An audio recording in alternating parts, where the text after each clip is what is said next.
तो नमस्कार दोस्तों, मैं मुलायम प्रांजल एक बार फिर से आप सभी का स्वागत करता हूं एग्जाम टारगेट यूट्यूब परिवार में।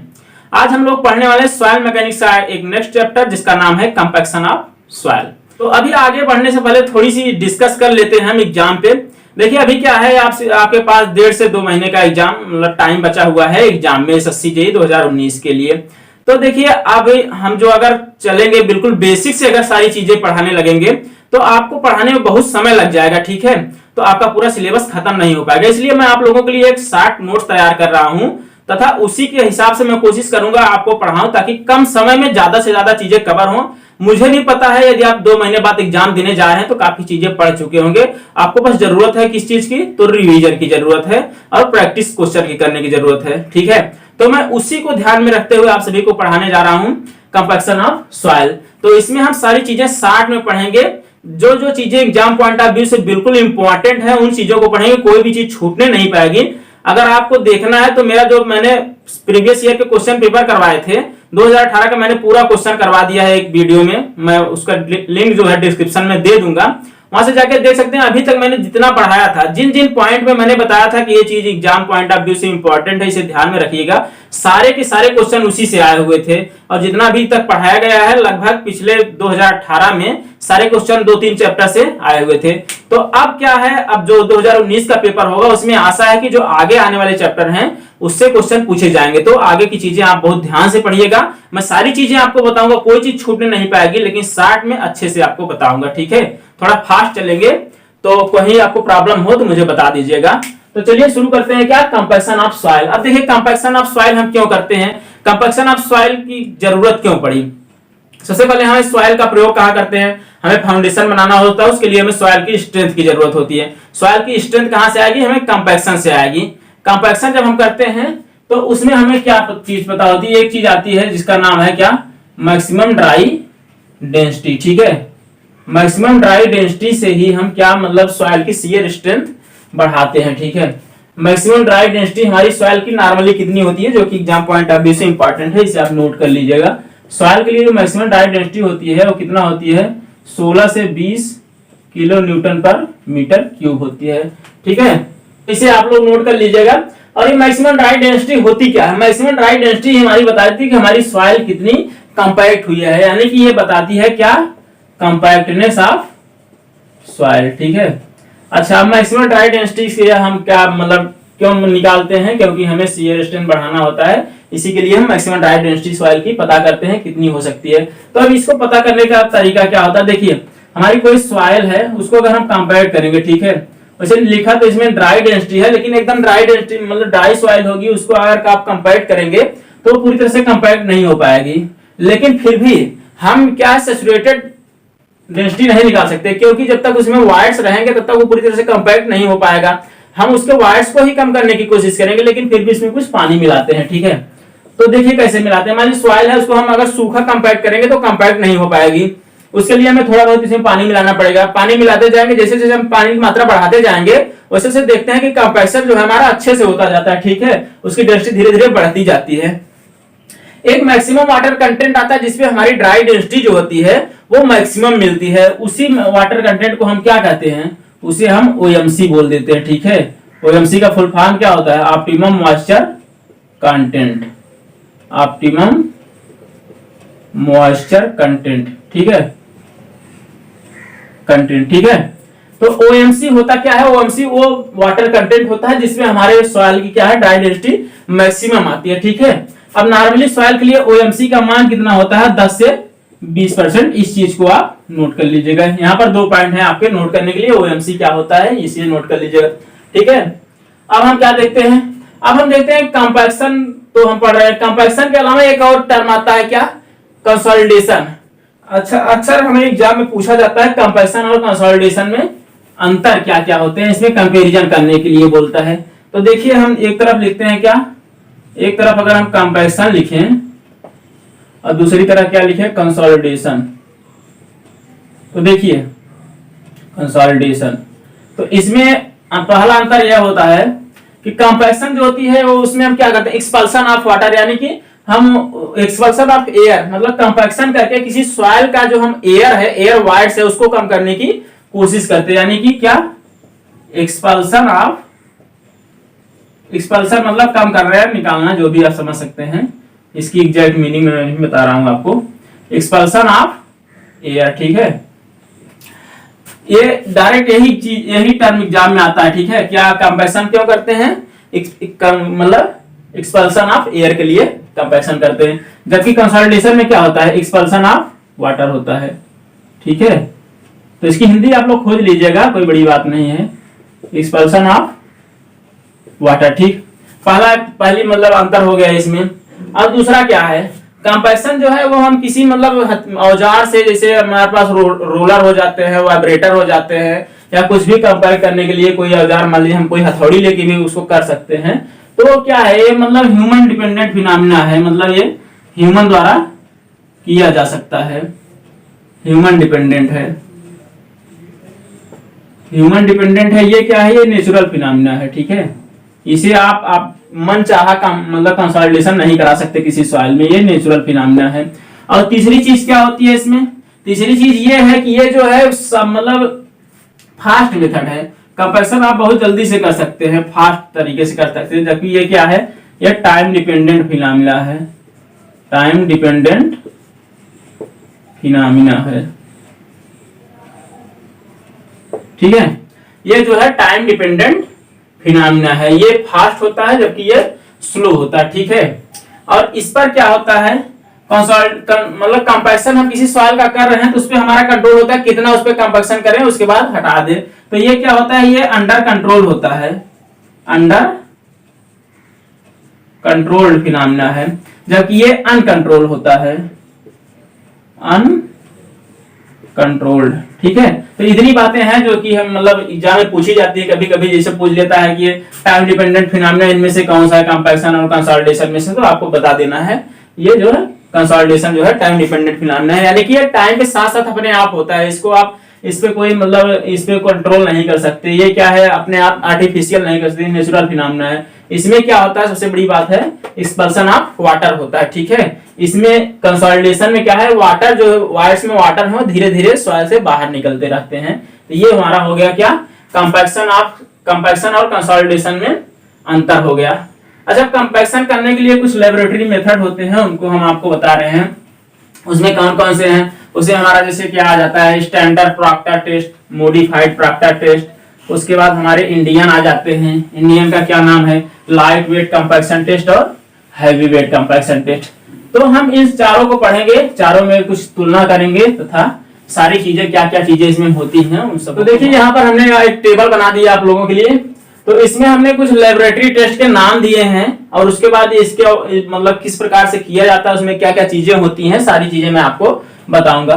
तो देखिए सबसे पहले क्या देखते हैं, हमारे पास 4 टेस्ट है, standard Proctor test, modified Proctor test, light weight compaction test और चौथा क्या है, हैवी वेट कंपैक्शन टेस्ट। तो देखिए स्टैंडर्ड प्रॉक्टर टेस्ट और मॉडिफाइड प्रॉक्टर टेस्ट ये पुराने टेस्ट हैं, जबकि ये दोनों क्या है, ये इंडियन है, बाद में इन्हीं दोनों के हिसाब मतलब मॉडिफाइड करके इनको बनाया गया है, ठीक है। इन चारों के नाम आपको याद रखने हैं। बाकी देखिए किया कैसे जाता है मैं आपको बता रहा हूं।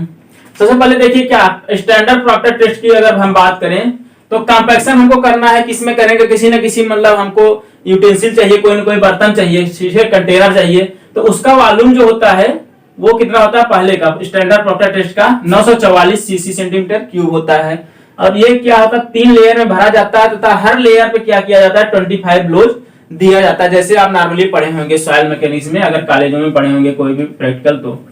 तो उसके बाद देखिए क्या, तो इतना मतलब ब्लोज दिया जाता है, कितना, हर लेयर पे 25 ब्लोज दिया जाता है। और किस वेट से दिया जाता है, हमारे पास एक हैमर होती है जिससे हम ब्लोज देते हैं, तो वो कितने की होती है, 2.49 kg की होती है, तथा कितने ऊपर से इसको गिराते हैं, वो है 12 इंच। अब 12 इंच को अगर आप mm में कन्वर्ट करेंगे तो ये आ जाएगा 304.8 mm, या कह सकते हैं 30.48 सेंटीमीटर, ठीक है। तो ये हमारे पास है कंपैरिजन टेस्ट के मतलब 4 टाइप्स। तो उनके बारे में आप ये पूरा टेबल आप नोट कर लीजिएगा, ये इसमें से कहां से क्वेश्चन पूछे जाते हैं मैं आपको बता रहा हूं। बाकी देखिए मॉडिफाइड प्रॉक्टर टेस्ट में क्या है, वॉल्यूम 1000 सीसी, लेयर 5 है, ब्लोज 25 है, 25 ब्लोज सब में है, ठीक है। और उसके बाद वेट ऑफ हैमर और ये फॉलिंग आप लोग याद करिएगा। वेट ऑफ हैमर कितना, इसमें 2.49 था, इसमें 4.54 है। उसके बाद 18 इंच यानी कि 457.2 mm है। अब देखिए जो पहला वाला था इसको मॉडिफाई करके हमने क्या बनाया, लाइट वेट कंपैक्शन टेस्ट। ये इंडियन है, ये कब बनाया गया था, 1983 में। ठीक है, 1983 आपको याद होगा जब हमारा भारत क्या है क्रिकेट में पहला वर्ल्ड कप जीता था 1983। सॉरी ये 1983 नहीं बना, इसका आईएस कोड होता है 1983। ठीक है, तो इस चीज को आप ध्यान रखिएगा, 1983 इसका आईएस कोड होता है। अब देखिए इसको मॉडिफाई करके इसको बनाया गया, तो स्टैंडर्ड प्रैक्टिस टेस्ट में वॉल्यूम कितना था 944 सीसी, इसको बढ़ा के कितना कर दिया गया 1000 सीसी कर दिया गया। नंबर ऑफ लेयर 3 ही है, ग्लोज 25 ही है। अब देखिए इसमें 2.49 केजी था। ठीक है, तो इसको मॉडिफाई करके कितना बना दिया गया, इसको मॉडिफाई करके 2.6 केजी बना दिया गया। यहाँ पर 304 mm से फॉल हो रहा था, लेकिन यहाँ पर कितना बना दिया 310 mm बना दिया गया। ठीक उसी प्रकार से मॉडिफाइड को मॉडिफाई करके क्या बनाया गया, हैवी वेट कंपैक्शन टेस्ट। इसमें वॉल्यूम बराबर है, लेयर बराबर है, उसके बाद ब्लोज बराबर है। यहाँ पर 4.54 केजी था जिसको 4.9 केजी बना दिया गया, जबकि 457 mm से इसका फॉलिंग डिस्टेंस था जिसको कितना बना दिया गया 450 mm बना दिया गया। अब देखिए इसे अभी हमने जो आपको क्वेश्चन करवाया था प्रीवियस ईयर वाला, उसमें यहाँ से क्वेश्चन आया था स्टैंडर्ड प्रॉक्टर टेस्ट के लिए वेट और फॉलिंग डिस्टेंस बताइए, तो ये वाला टर्म नहीं दिया था। ठीक है, उसमें दिया था कितना 2.6 केजी एंड 310 mm दिया था। ठीक है, तो यही वाला ऑप्शन सही किया था एसएससी ने। तो आप देख सकते हैं स्टैंडर्ड प्रॉक्टर टेस्ट के बारे में पूछा था, लेकिन दिया किसका था, इसका मान दिया था, तो ये चीज सही हुआ था।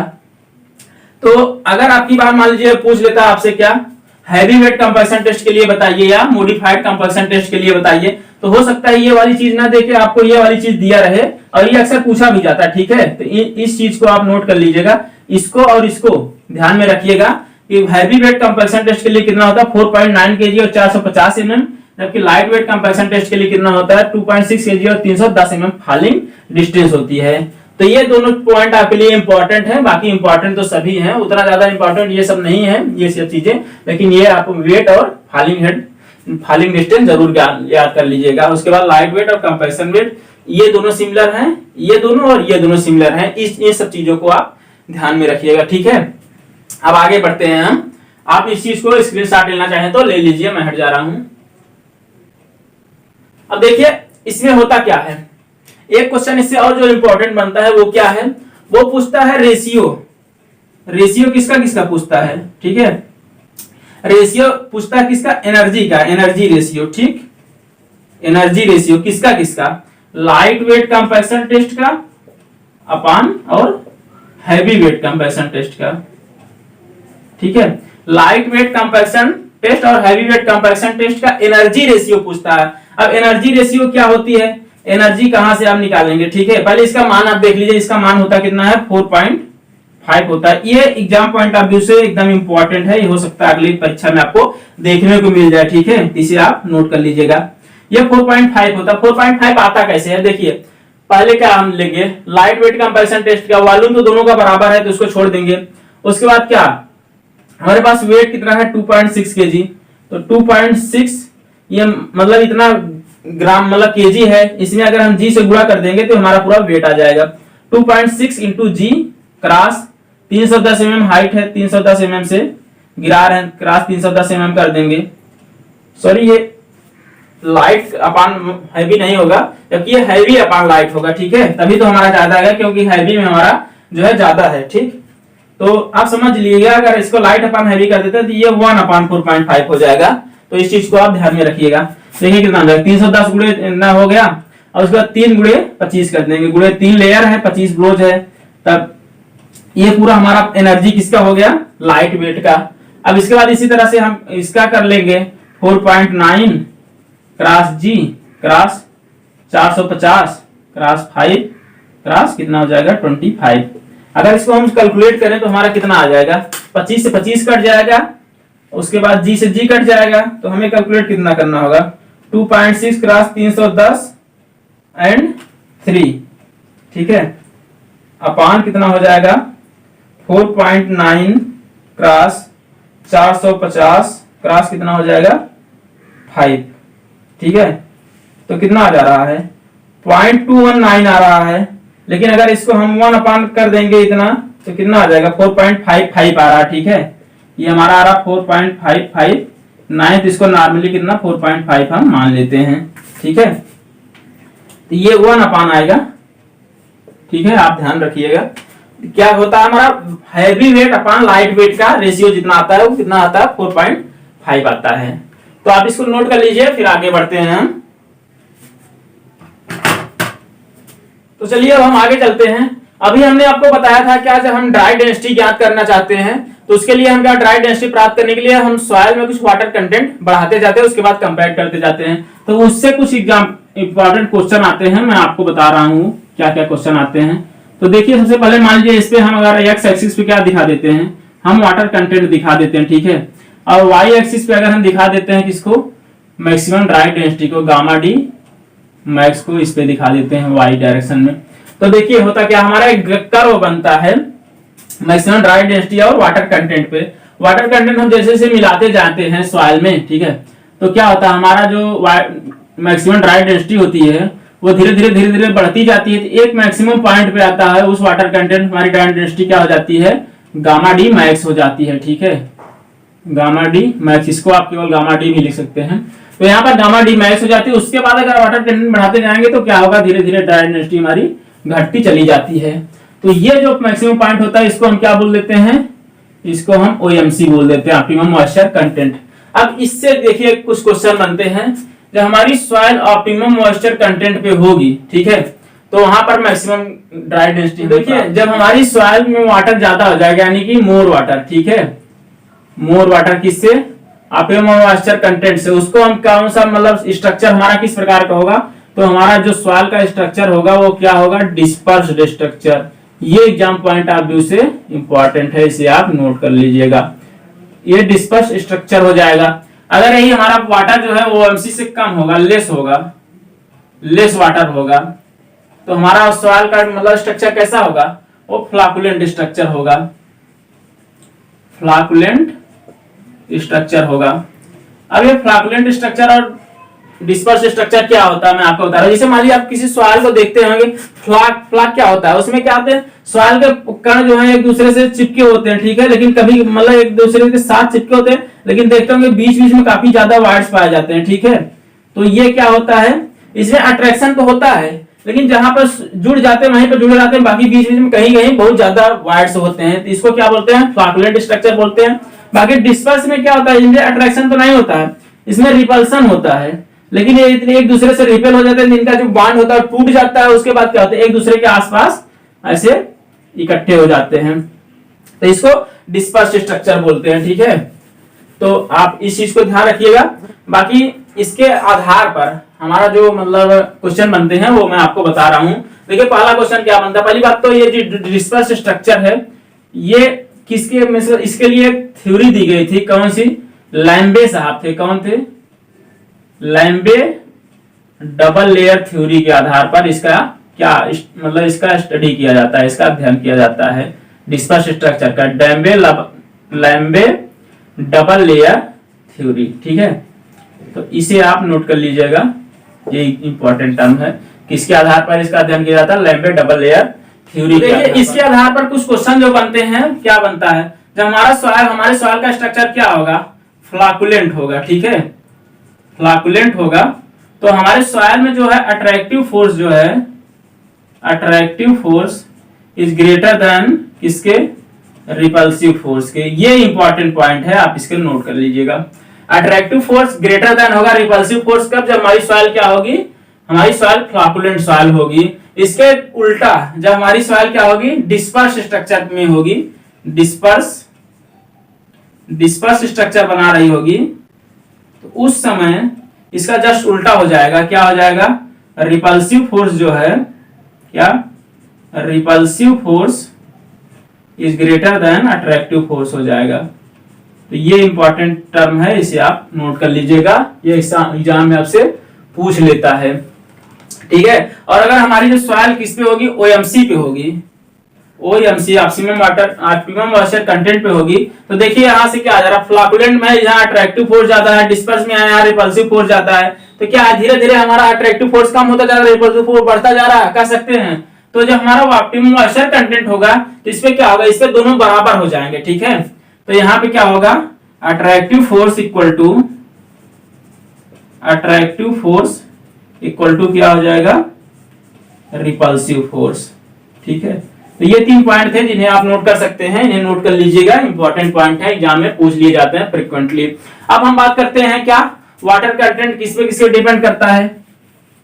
तो देखिए अब हम बात करते हैं हमारा जो OMC है सॉइल का ड्राइंग डेंसिटी ज्ञात करने के लिए वो किन किन बातों पर डिपेंड करता है। तो ये मुख्यतः 3 बातों पर डिपेंड करता है।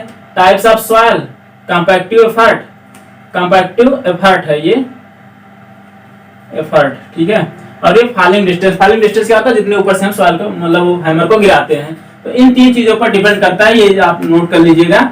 इसके अलावा देखिए अगर हम कोई सॉइल बनाते हैं, मतलब कोई स्ट्रक्चर बनाते हैं, जैसे मान लीजिए हमारे पास एक स्ट्रक्चर ये बन जाएगा, जैसे मान लीजिए यही है, तो इसमें अगर हम एक और सॉइल होगी हमारी क्या होगी, इस प्रकार से होगी कुछ।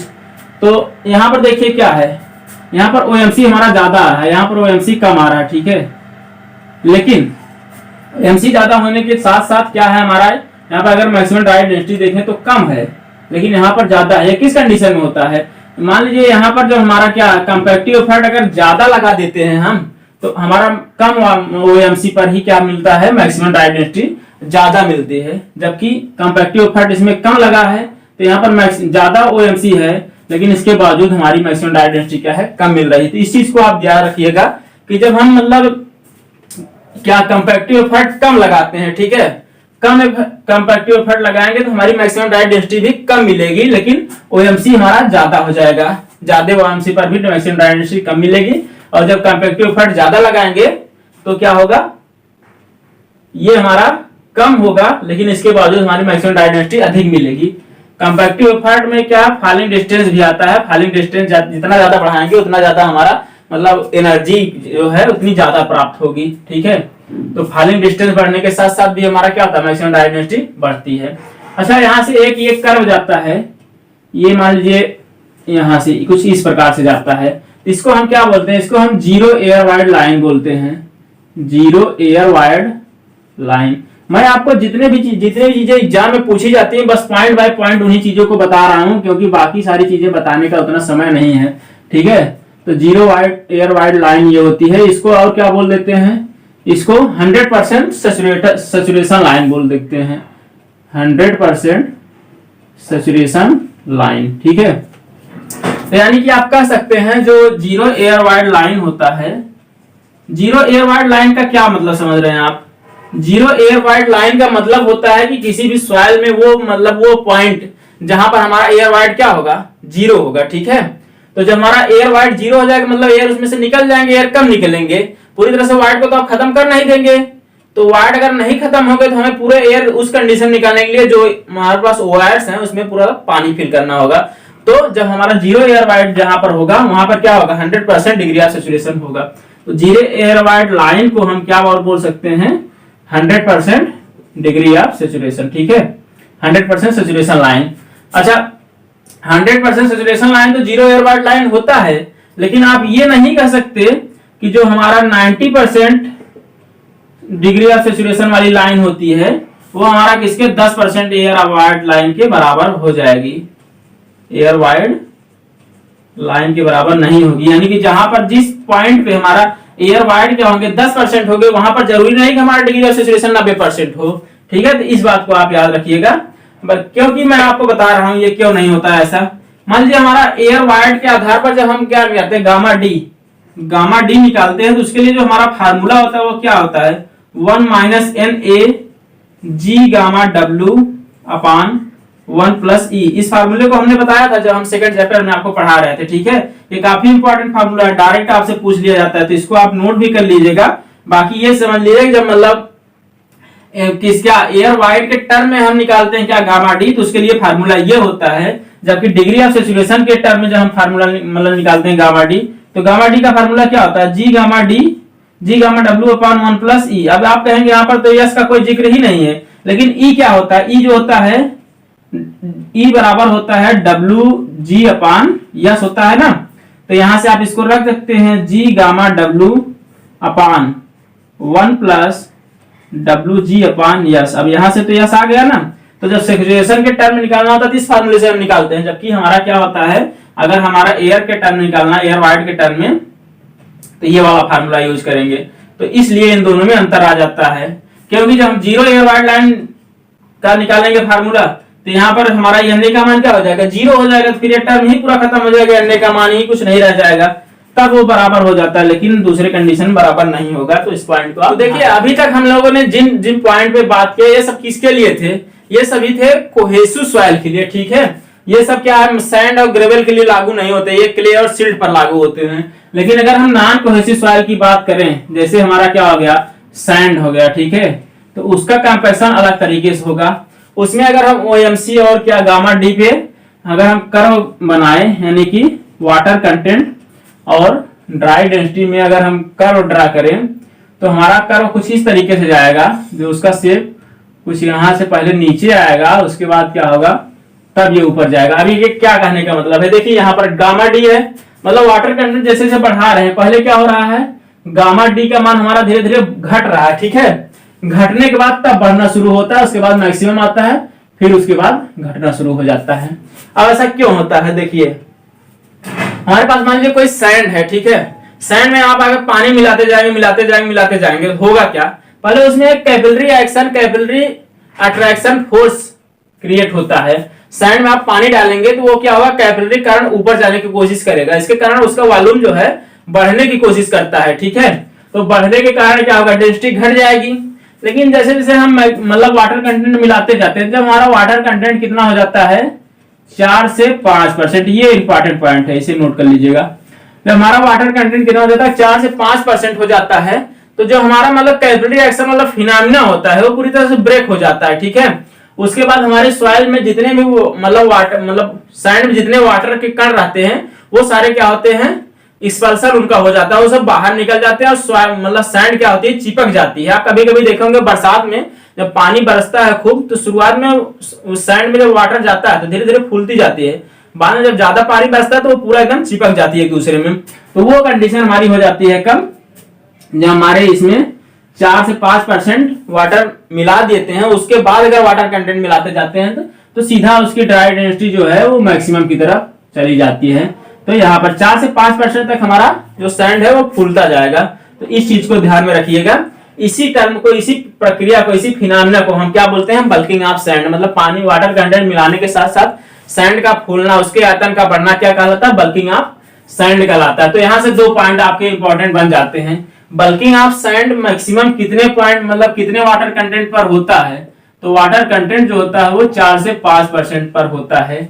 जबकि दूसरा टर्म क्या होता है, बल्किंग ऑफ सैंड मैक्सिमम होता कितना है, ठीक है। अब बल्किंग ऑफ सैंड मैक्सिमम जो होता है वो कितना होता है, 30 से 40%। अब बल्किंग ऑफ सैंड मैक्सिमम होने क्या मतलब है, मतलब सैंड का आयतन फूल के कितना ज्यादा बढ़ जाता है, ठीक है। वो मैक्सिमम क्या मतलब वैल्यू है, जितना बढ़ता है, तो 30 से 40% है। मतलब अगर 100 वर्ग किलो मतलब 100 मतलब क्यूबिक मीटर का सॉइल का आयतन है, तो वो कितना हो जाएगा, 140 या 130 क्यूबिक मीटर हो जाएगा, ठीक है। और इसमें तीसरा पॉइंट, ये पहला पॉइंट हो गया, दूसरा पॉइंट हो गया, इसमें तीसरा पॉइंट क्या हो जाता है, तीसरा पॉइंट जो होता है फाइन सैंड का, फाइन सैंड के लिए बल्किंग का मान जो होता है वो कोर्स सैंड से ज्यादा होता है। यानी कि सैंड के पार्टिकल जितने महीन होंगे उसमें बल्किंग उतनी ही ज्यादा होगी। अगर फाइन सैंड में क्या होगा, 40% बल्किंग हो रही, तो कोर्स सैंड में 30% बल्किंग ही होगी। तो ये 3 पॉइंट थे आपके याद करने लायक, इन चीजों को आप नोट कर लीजिएगा। और इसमें क्या होता है, अभी हमने आपको बताया था फाइन सैंड में जब हमारा OMC से ज्यादा होता था मतलब वाटर कंटेंट, तो वो क्या डिस्पर्स स्ट्रक्चर बनाता था, ठीक है। लेकिन उसका अध्ययन किसके अंतर्गत करते थे, लैम्बे डबल लेयर थ्योरी के अंतर्गत करते थे। लेकिन इसमें क्या है, इसमें लैम्बे डबल लेयर थ्योरी एप्लीकेबल नहीं होती है, ठीक है। तो ये भी पॉइंट एग्जाम में बन जाता है, लैम्बे डबल लेयर थ्योरी का भी मतलब किसके लिए इफेक्टिव है, किसके लिए एप्लीकेबल है, तो केवल मतलब किसके नॉन प्लास्टिक सॉइल के लिए एप्लीकेबल है, जैसे सिल्ट और का हो गया, क्ले हो गया, ठीक है। तो अब आगे चलते हैं हम। तो अब देखिए एक नया टर्म आता है क्या, इक्विपमेंट ऑफ कंपैक्शन।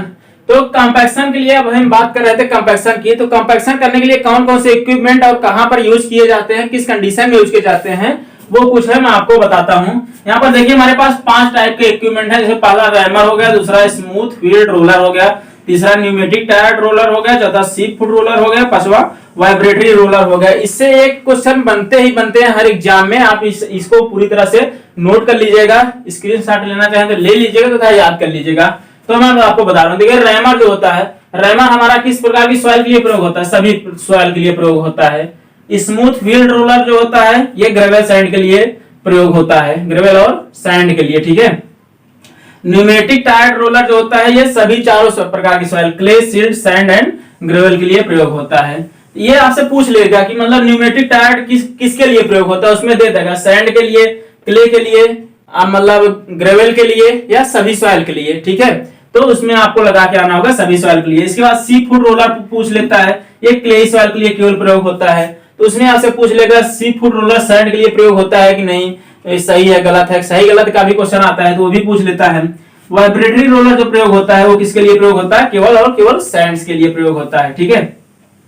तो ये चीजें हो गई कौन सा रोलर किसके लिए प्रयोग होता है। अब देखिए रैमर जो होता है ऑल टाइप सॉइल के लिए प्रयोग होता है, किसमें रिटेनिंग वॉल के काम में आता है। ये सब चीजें उतनी इंपॉर्टेंट नहीं, लेकिन कभी कभी पूछ ली जाती हैं, तो इसको भी आप याद करिए। जैसे पूछ लेता है वाइब्रेटरी रोलर का प्रयोग आप कहां करेंगे, embankment of soil storage of tank, oil storage of tank में, मतलब ऑयल स्टोरेज के लिए जो टैंक बनाते हैं उसके एम्बैंकमेंट में हम प्रयोग करेंगे, ठीक है। और जैसे ये पूछा था एक बार, सी फूड रोलर क्या होता है, कहां प्रयोग किया जाता है, core of earthen dam, earthen dam को बनाने में प्रयोग किया जाता है। जिससे आपको अर्दन डैम है, इससे आपको ये भी याद करने में समस्या नहीं होगी कि अर्दन डैम कहाँ, क्ले सॉइल में बनाया जाएगा। तो क्ले सॉइल मतलब सी फूड रोलर का प्रयोग किसमें किया जाता है, क्ले सॉइल में। तो इसको आप पूरा नोट कर लीजिएगा, ठीक है। और आप स्क्रीनशॉट लेना चाहें तो ले लीजिए। अब आज के लिए बस यहीं पर अपना लेक्चर खत्म करते हैं। आशा करते हैं आपको इसमें से कोई ना कोई क्वेश्चन देखने को मिल जाएगा। अब मिलते हैं आपसे नेक्स्ट वीडियो में, तब तक के लिए जय हिंद।